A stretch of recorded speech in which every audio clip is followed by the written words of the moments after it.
It is a sign of the end times. We are in the era of the apocalypse.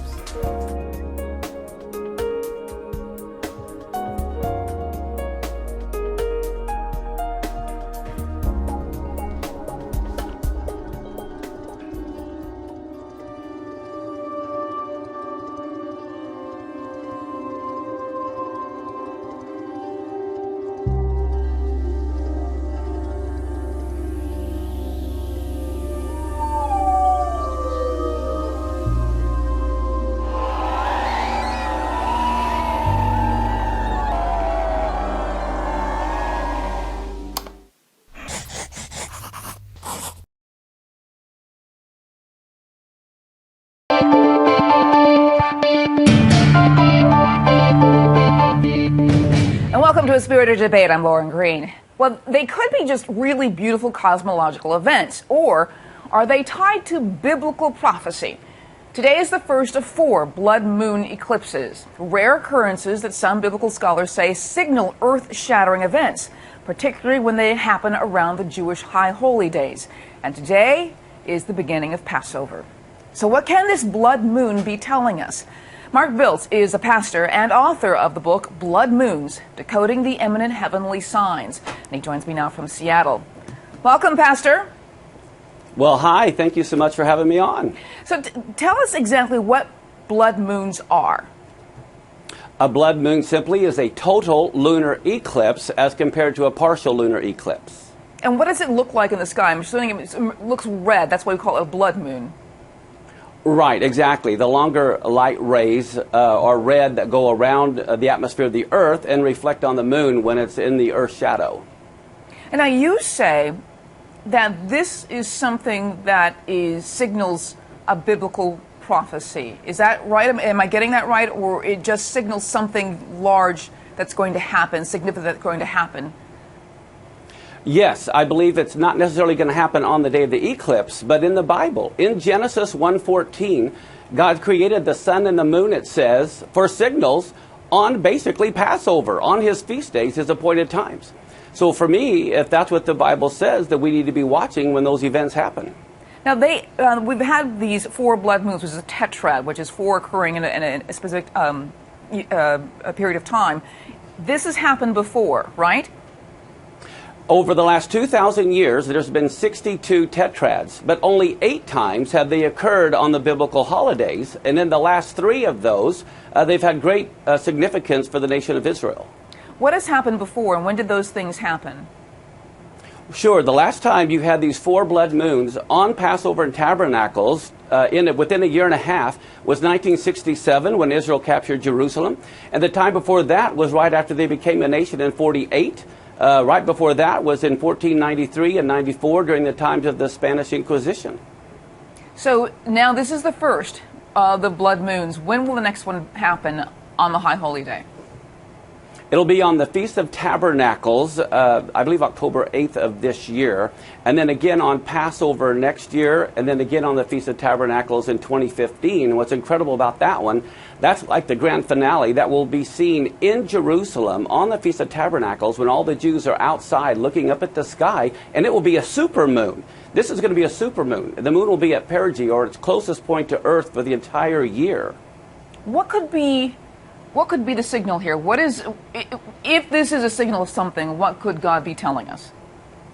Well, I think over this next year and a half, how I kind of see these 4 blood moons in a row is going to be a signal from the book of Joel, where it talks about the moon turning to blood. It's in the context of God judging the nations that are trying to divide the land of Israel. So for me, I think this could be a heavenly warning sign to Israel not to divide their land, as well as to the nations, that God may judge those who are trying to divide their land, which is exactly what the big push is. You know, one of the stories I saw online about the blood moons, the 4 blood moons, said, could it be the end of the world? Is this Judgment Day? Is this, the apocalypse and all of that? Is that what we're looking at here, or should we see something a little more earthbound? A little more earthbound. I don't think it's the end of the world at all. I'm not into that mentality. I believe that we're going to be around for a long time. But I do believe what this is signaling is a couple of things. One of them, when you look at the pattern, and I like to stay with the science. I mean, I don't control an eclipse. I don't control the calendar, and I'm not the one who wrote the scriptures. I'm just connecting the dots and saying, based scientifically on past patterns, it meant a war with Israel in 48. It meant a war with Israel in 67. There's a probability that we could be looking at a war in Israel, as well as the economy crashing when you look at past statistics. I mean, it's obvious that a lot of things are just normal occurring patterns. I mean, and if this happens, if something big happens, you can always say, oh, it's the 4 blood moons, of course, we should have seen it coming. But there's so many tumultuous things happening in the world today. I mean, it could be nothing. I mean, it could just mean, well, there's 4 blood moons. And are we making too much out of it? Are we trying to connect the dots too much? Well, all I'm trying to say is that God is the one who said he created the sun and the moon to send signals on his feast days. Now, I jokingly tell everyone that we are truly a non-profit ministry, and I'm not prophesying anything's going to happen. But at the same time, I think I see these as a warning or red lines that we should be careful and be watching. Not that anything's going to definitely happen, and I would hope nothing does. But I do think that we need to be watching what could be occurring, and not saying, like you said, that something that happens that is definitely a sign that was going to happen. Yeah, I mean, you remember when the whole math of 2012 happened, and they thought the calendar was going to come to an end. The Aztec sign, that was the Aztec sign. Right. The Mayans. The Mayans, right. The Mayan sign, and everybody was looking for some sort of sign, and every little thing that happens, oh, this must be, the 2012. I mean, isn't it possible that we're jumping to conclusions just like that nothing will happen that would not have happened if there hadn't been a blood moon? A great question. The problem is the Mayan calendar isn't the one God was using, so people get all excited about the wrong calendar. The Islamic calendar is based totally on the moon. The calendar that the world uses is based totally on the sun, so they're all on the wrong calendars that God is using. God is using the biblical calendar, which is based on both the sun and the moon, and that's the one that I would be paying attention to. So that's the one I go by. Yeah, it's very interesting. You talk about the calendars, and this is one of the rare years that the Orthodox Easter and the Western Christian denominations, their Easter are the same.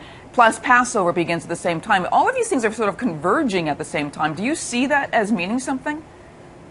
It very well might, but I think what's interesting, to give you an idea how the church in one sense is on the wrong calendar, and this was due to anti-Semitism a couple thousand years ago, in 2 years from now, Easter is a month before Passover. So here we're celebrating the resurrection a month before he even dies. Very interesting. Well, the book is called Blood Moons, Decoding the Imminent Heavenly Signs. And Pastor Mark Bildt, thank you for being on A Spirited Debate. Very interesting stuff. I'm sure we are going to revisit this as we get more and more of